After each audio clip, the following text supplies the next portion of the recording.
ದರ್ಶನ್ ಅವರು ನಟನೆಯ ದೃಷ್ಟಿಯಿಂದ ದೊಡ್ಡವರಾಗಿರ್ಬೋದು, ಆದರೆ ಈಗ ಅವರು ಅಪರಾಧ ಮಾಡಿ ಜೈಲಲ್ಲಿದ್ದಾರೆ. ಅವರನ್ನು ಕೈದಿ ಥರ ನೋಡ್ಕೋಬೇಕೇ ವಿನಃ VIP ಥರ ನೋಡ್ಕೋಬಾರ್ದು. VIP ಥರ ನೋಡಿದ್ರೆ ಉಳಿದ ಕೈದಿಗಳಿಗೂ VIP ಥರನೇ ನೋಡ್ಕೋಬೇಕು. ಅಂದರೆ ಆ ಭಾವನೆಯಿಂದ ಹೊರಗಡೆ ಬರಬೇಕು.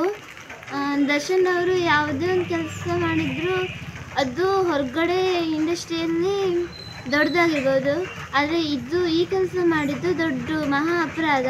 ಅವ್ರು ನಿರಪರಾಧಿ ಅಂತ ಪ್ರೂವ್ ಆಗೋವರೆಗೂ ಕೈದಿ ಥರನೇ ನೋಡ್ಕೋಬೇಕು ಅಂತ ನಮ್ಮ ವಿನಂತಿ.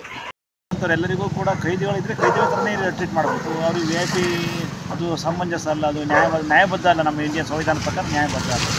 ಇವಾಗ ನಡೀತಿರುವಂಥ ಕೆಲವೊಂದು ವೈರಲ್ ಆಗಿರುವಂಥ ವಿಚಾರದ ಬಗ್ಗೆ ಮಾತಾಡೋದಾದರೆ, ಇವಾಗ ಒಂದು ಕೈದಿ ಅಂತ ನಾವು ಅವರನ್ನು ಪರಿಗಣಿಸಿದ ಮೇಲೆ, ಈಗ ಅವರು ಕೈದಿ ಹೌದಲ್ಲೋ ಅಲ್ಲಿ ತನಕ ವಿಚಾರಣಾ ದಿನ ಆಗಿರ್ತಾರೆ.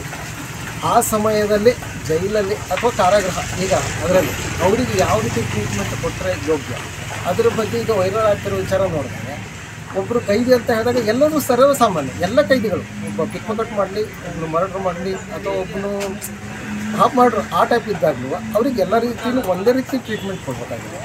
ಅದನ್ನು ಬಿಟ್ಟುಕೊಂಡು ಒಬ್ಬರಿಗೆ ಒಂಥರ ಕೊಟ್ಟಾಗ ನಾವು ಕಾನೂನಿನ ಬಗ್ಗೆ ಯೋಚನೆ ಮಾಡೋಂಥದ್ದು.